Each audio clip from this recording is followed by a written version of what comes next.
Right now I'm driving through the Columbia Gorge and headed up into the Cascades, where I'm going to look for a man who was camping alone and disappeared about 10 months ago.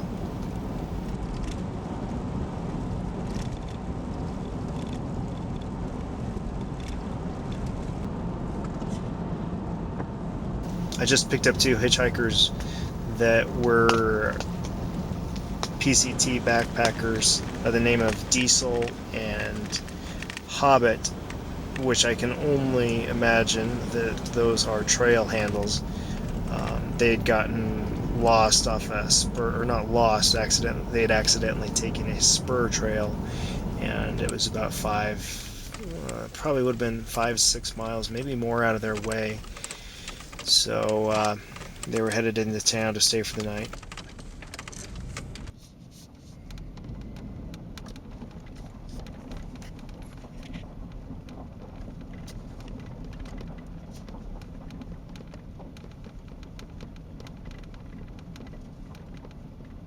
That was interesting. I'm getting up here kind of late at night and was looking for water. I realized once I got up here that I forgot to bring water with me. I have my purifier, but last time I used it, I was remembering I clogged up the filter really bad. I had to use it in a stream that had a lot of sediment in it.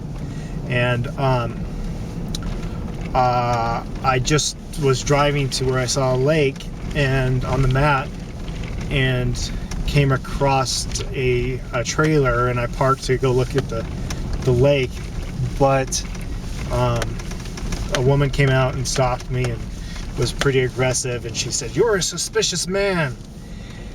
And she said, "The police are looking for somebody up here, and you're a suspicious man." And I said, "Oh yeah, who are they looking for?" And she said, "I can't tell you that." And anyhow, I just started talking with her, and that's the area here is a traditional berry picking land, and there is a lot of controversy up here. The huckleberries have been way overpicked, or increasingly overpicked, and there's set areas put aside for Native Americans to pick, but they are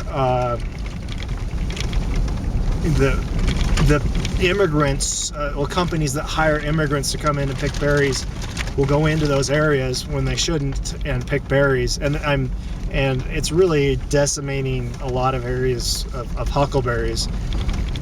It's sad to see, but Ochenna was her name. We exchanged names at the end, and I need to say that before I forget it myself. But she was camped out at a traditional huckleberry spot, or a picking spot, and campsite, and protecting it. And I guess a lot of motorbikes go through there, and she was talking about how they've had a lot of aggression. People have tried to run over her dog on purpose, and will, disrespect them. And it's really true. I've heard a lot of stories like that, where we Americans are a-holes to Native Americans, and you may have whatever you think, your own opinion on that, but that's the truth. Anyhow, I may talk with her tomorrow. I have really been looking forward to trying to get some historical stories. I love the history of land and people, and so I'm hoping to get to talk with Ochenna tomorrow. The really cool thing is that she turned me on to a waterfall down here along the road. She said the road's washed out, be careful, because it's dangerous, but it's a couple miles down the road, so I am going to try to go down there and do that, and find that. And I see a bunch of camps down here. The hard part is these are all native camps on this side of the road where most of the camping sites are, and that is very territorial. So I need to find someplace else, and it's dark.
I'm used to using a 3 or 4 season tent for backpacking, so I always feel a little guilty setting up one of these heavier, quick setup tents for camping, but for car camping. But it sure is great for instances like this where it's dark and rainy and I have a vehicle right next to it. Yeah, I'm looking forward to crawling inside where it's dry.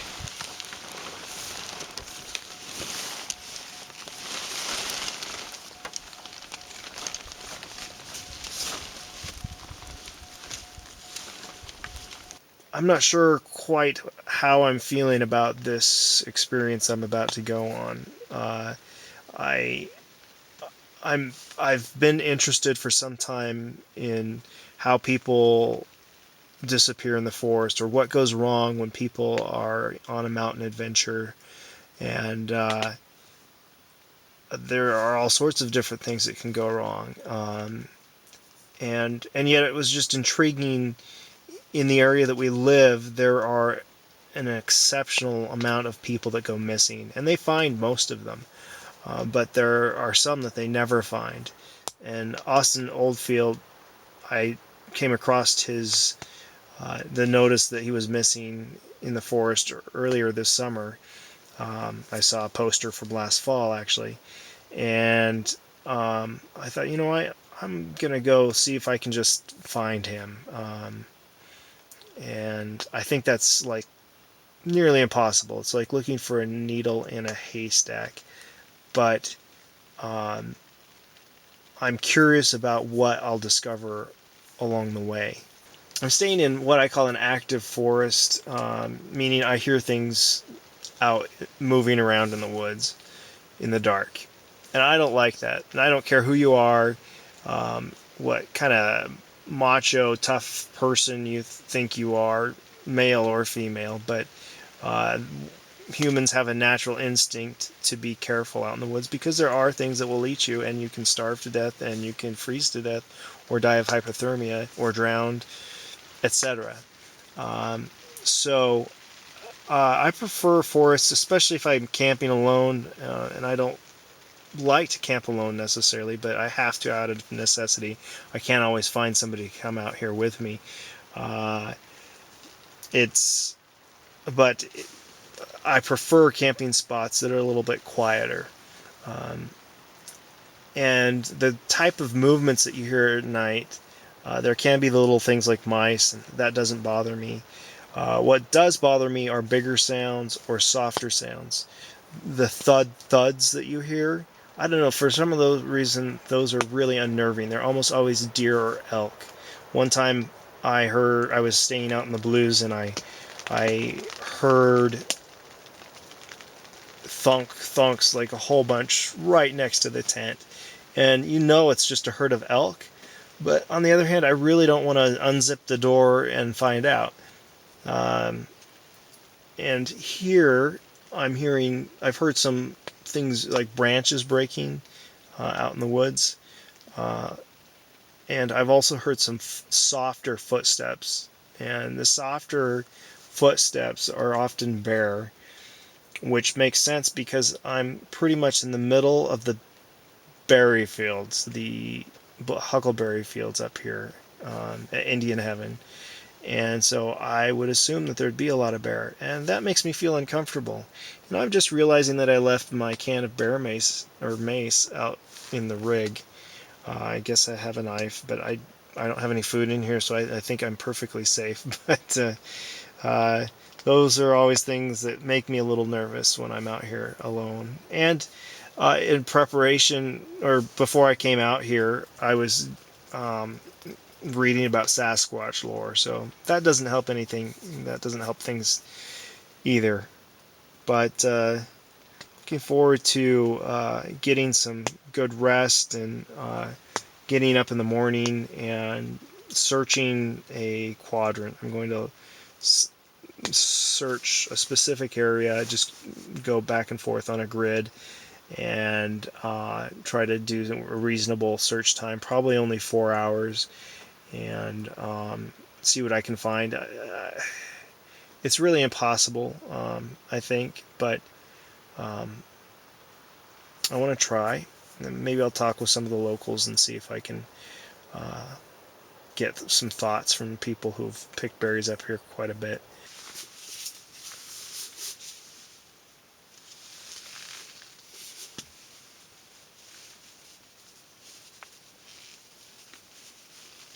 This is one thing I've been looking forward to. I belong to a secret book club, which I have not participated in. I've just been so busy, especially having young kids.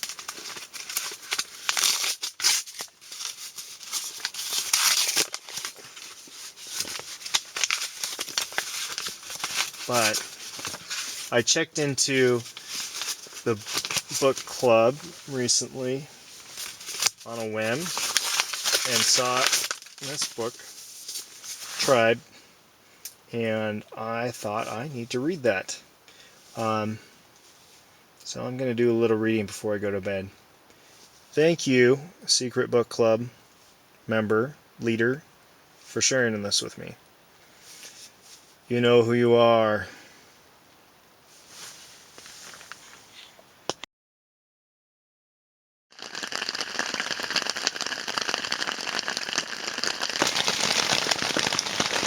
Well, this isn't good.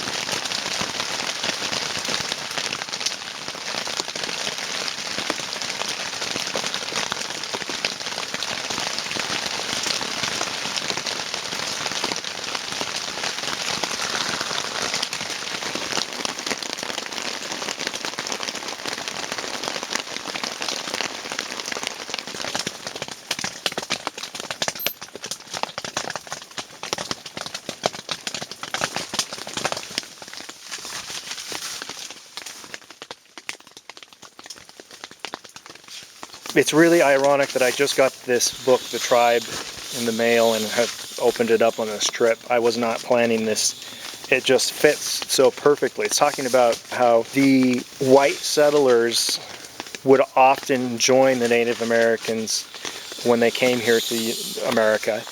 Some of them were kidnapped, and others just chose to leave in mass.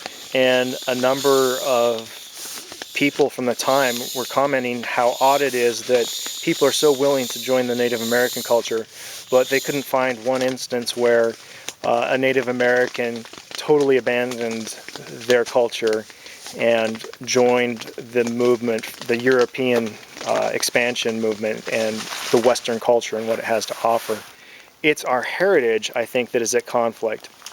That we are people who long to be free and outside the bounds of restrictions, government, taxes, big business. That's why people came to America. They were escaping the high taxes that the King of England put on them, all the restrictions of the church, things that the Native American culture and not just Native American, all tribal culture offered is a sense of fairness, where if you went out and did a kill, made a kill, or collected a lot of things, you were expected to share that with everybody.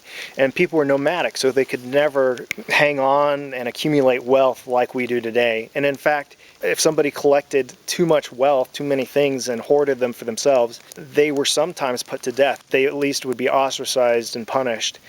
It's ironic that today we reward people. All the people that are running for president, or most all of them right now, are wealthy individuals. People that hoard money, hoard wealth. And so we are being told that there's this ideal of the American dream that we can all be rich. We can all hoard wealth for ourselves. And yet, the more wealth people have, the more developed the country is, the more people are depressed, the more unhappy people are.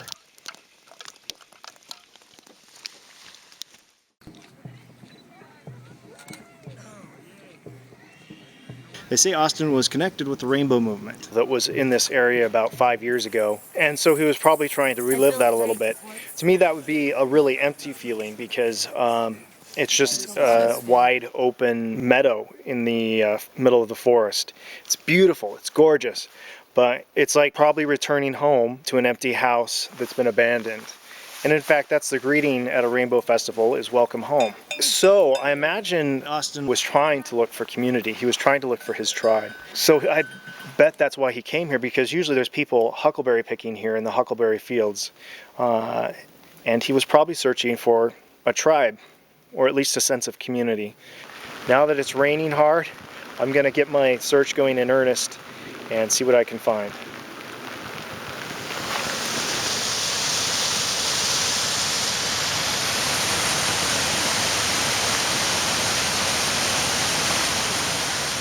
There are a lot of lava flows around here, and that, they say, throws off compasses. I've just never experienced it personally. My phone is working, ironically. My phone compass is working, but I don't trust the battery to last long on that.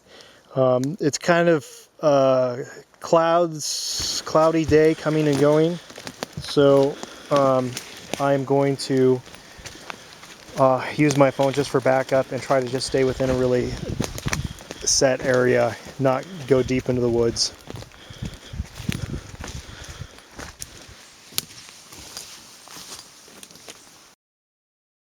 I talked with the county's sheriff department, and Austin was in the area camping for a few days, and told his relatives that he would be gone for a month, and if they didn't hear from him within 30 days, that they should send somebody out to look for him.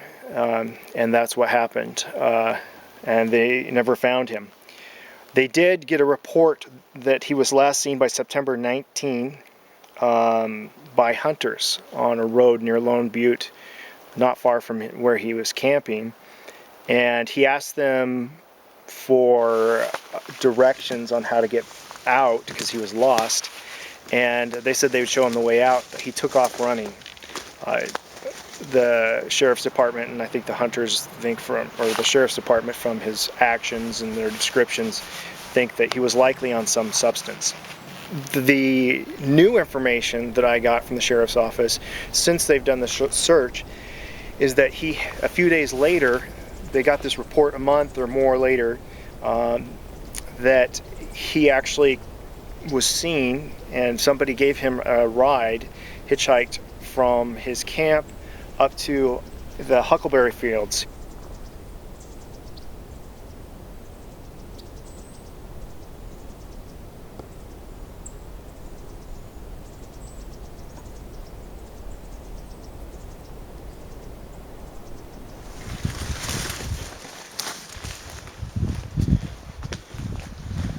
I've come across an old trail that looks like it's not that well used, and it must just link into the PCT, I bet, here.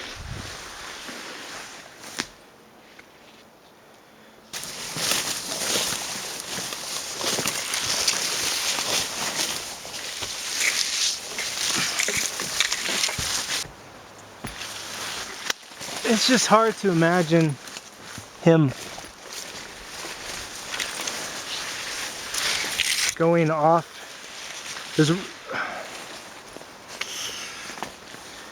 There's just such a defined area that you could run into right at the berry fields, unless you head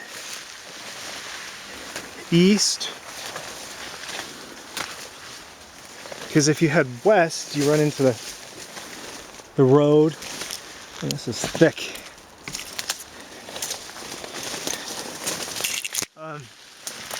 And if you head west, you run into the PCT.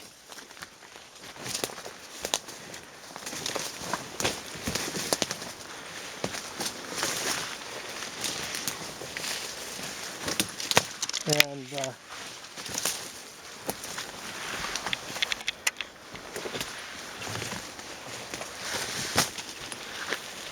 I don't know. I think he just had to have headed down the PCT and then tried to cut across back to his camp and didn't make it. Or he bugged out and just went in a random direction.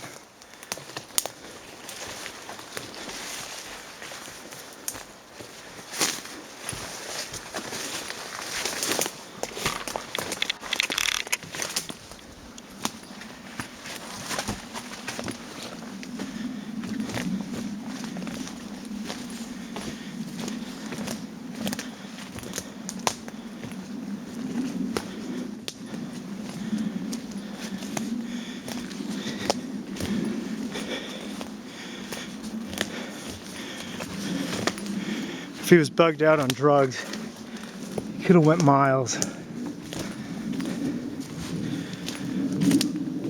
But given that he found his way back to camp before,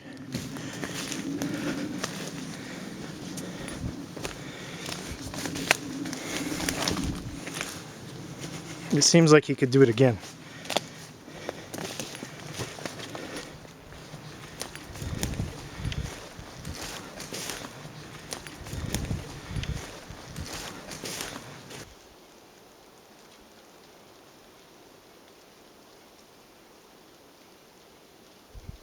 What are the dangers up here?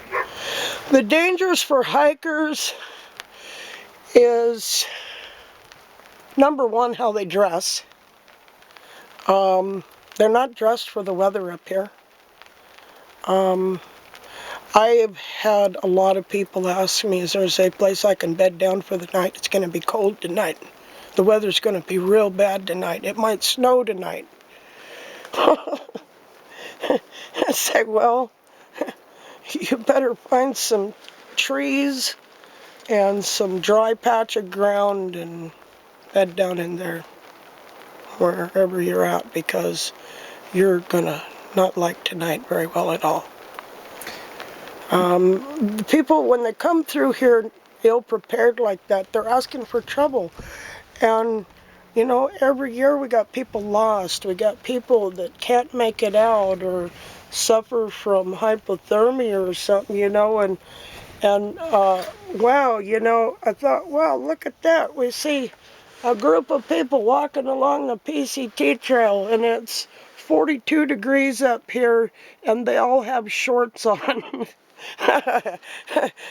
And we got long johns on, you know. We're freezing to death up here. We got a hot pot of tea or a hot pot of coffee on, you know, all the time, and a hot pot of beans and deer and elk meat to cook all the time to stay warm. And these guys, can I come down to the lake, you know? Well, the water supply is not good up here. See, we're used to living with good stuff, you know. And when we see the hikers come through, I'm sorry, but I have to laugh a little, because I think, you know, people want to purify water and get water out of the lake, and to us it's like, you know, okay, well, there's a really good water supply down the road, but you're on foot, so I don't know what to tell you. Go ahead and use a water tablet. That's how the hikers live up here, you know. And really, you know, to us, it's like, man, you're ingesting a harsh chemical in your body to just get some water in your system, you know.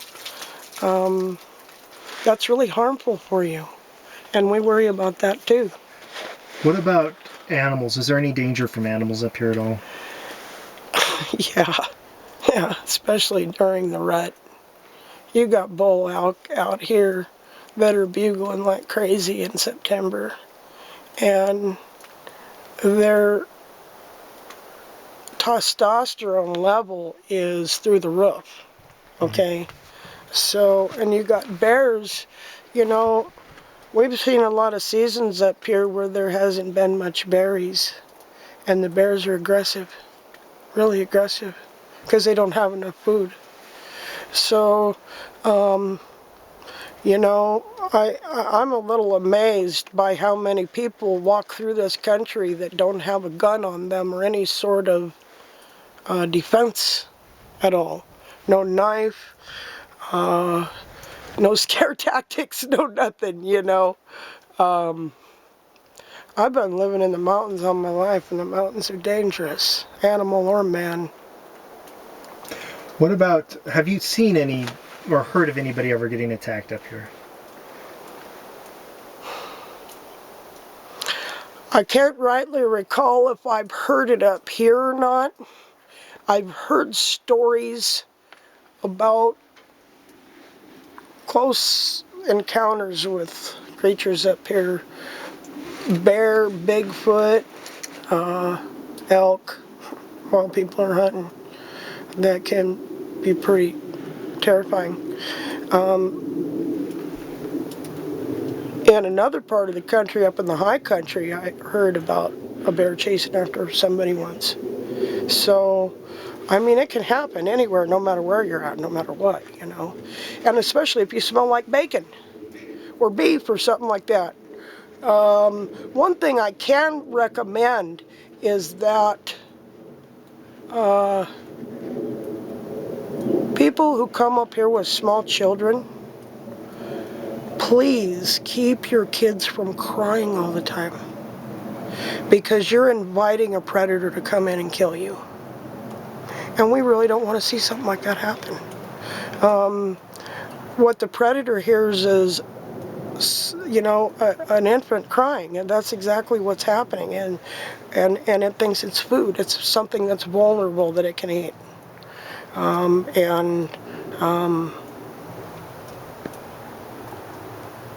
There's a calf that moves through here every year with cubs. That's regular, guaranteed. So, you know, I just recommend to people to get a little knowledge about the forest before you come out in these parts, you know, to pick berries, because people are, you know, the story I hear regularly, somebody got dropped off down here at the bathroom and turned up missing. They don't know the country. If they march up the hill, they need to keep their eye on this mountain over here, because they know if they can see Mount Adams, if they head that way, they're going to come to the road. And it's just common sense, you know, to know your directions when you get in the forest. If you're bad with that sort of thing, you know, you can't trust your compass in places where there's lava beds and stuff like that. It won't work. GPS doesn't work. So, you know, I actually, having lived and been taught how to be out in the mountains safely all my life, even in a bad situation, and I've been in a bad situation several times, by myself too. You need to know what to do, how to react quickly, or you can die quickly. I wouldn't recommend to anybody to just come out here and start trampling around to pick huckleberries, because it's easy to get turned around, especially in a gray sky like today, if you don't know the country, which way the mountains are. And that's my word of caution for anybody that goes into anywhere in the mountains, not just this part of the country, because it's just going to be the same type of things you're going to encounter no matter where you're at.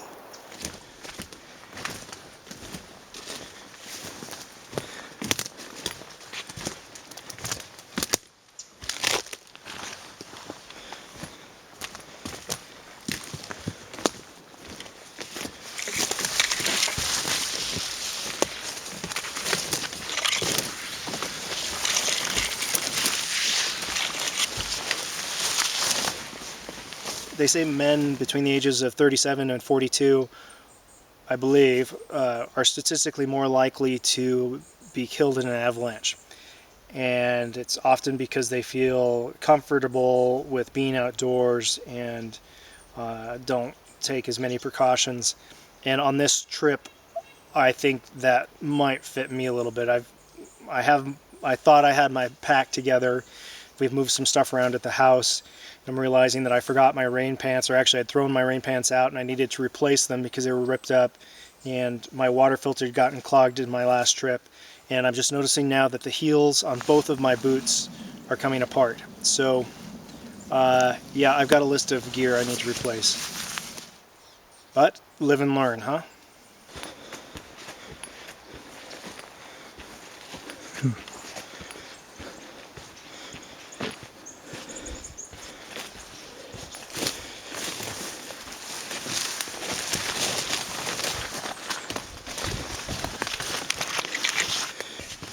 Looks like my lens took a direct hit here with some water from a bush or something, and it's fogging up. I'm not sure how much I'll be able to video after this, but one thing that's really cool is that I'm not seeing any signs of human activity out here, which is kind of unusual, it seems like, in the forest anymore. And I don't know, I just love being out in the wilderness, where it's just kind of wild.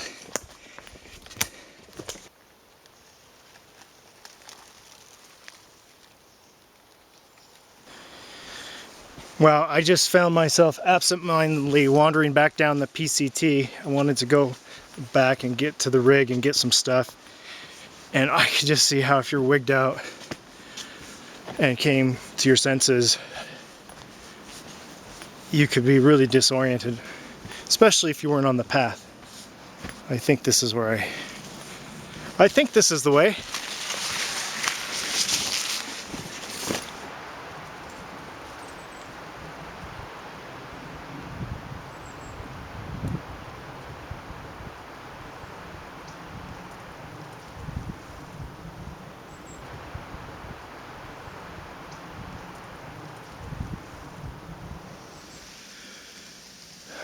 Okay, this is a bit bizarre. I saw some forestry tape along the trail. It was about where I was about to take off to work on my grid. But it's kind of an outline with clothes. Possibly a jacket, pants. I think I'm not going to touch this stuff because I don't know what it is, and a shirt.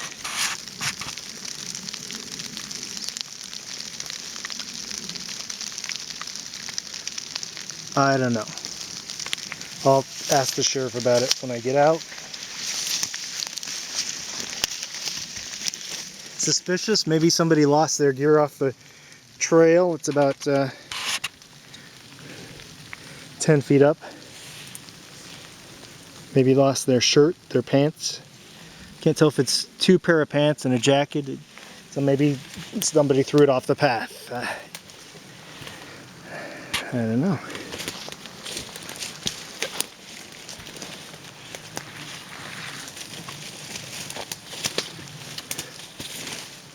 But I'm going to continue.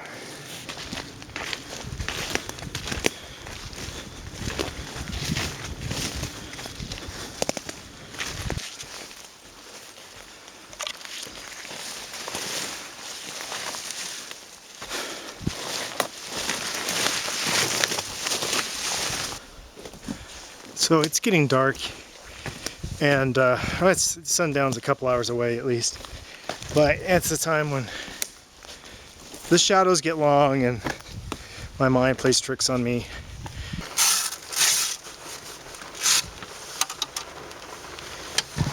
Interesting day. I'm drenched. Really cool to meet some people. and really curious about what I found. It's curious. There's just caution tape right around those clothes, and not caution tape, it's just forestry ribbon, so it doesn't make sense.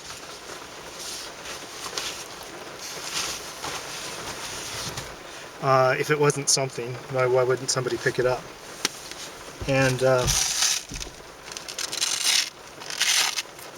really enjoyed meeting the Native American woman. I spent far too long talking with her. I should have spent far too long talking to her, and I should have got out of there sooner, but it was just so interesting, and I hope to talk to her again soon sometime. But I didn't cover nearly as much territory as I would like. And I don't know. I kind of feel a little bit hopeless, I guess, that I will, which I knew it was almost an impossibility. And but I think I have a clear understanding of where he may be. I think I would look in the future, I would go down the PCT a ways and go directly west. But it's like I said, it's like hunting for a needle in a haystack.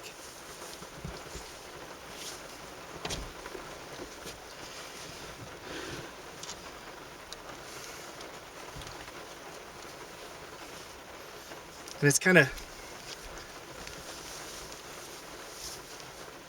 there's so many things that could happen, like falling off a cliff, falling into a river.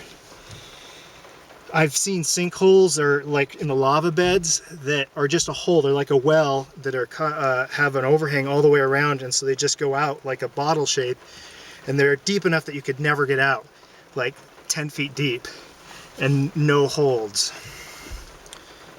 And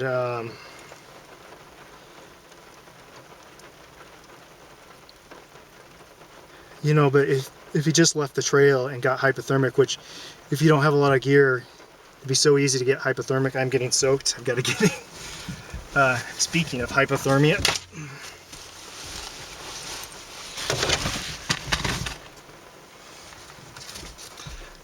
I guess the real answer is, well, I don't know. Don't take drugs is a good thing.